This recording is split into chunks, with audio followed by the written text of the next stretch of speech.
Hoy venimos a grabar en el río Mixteco. Como pueden ver, acá está seco, miren.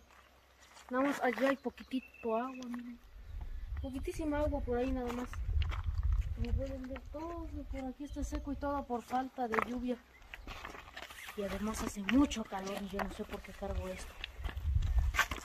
Vamos a... Miren ahí. Esto está más seca que Bob Esponja fuera del mar. Estamos a 31 de mayo de 2022. Estamos en el río Mixteco, que está completamente seco, como pueden ver, por falta de lluvia, y solamente en unas cuantas partecitas por ahí está acumulada el agua. Miren.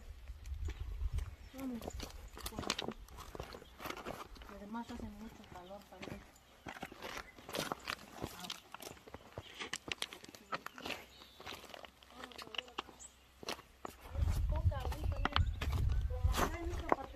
El agua está estancada y no, por ahí se va. Miren.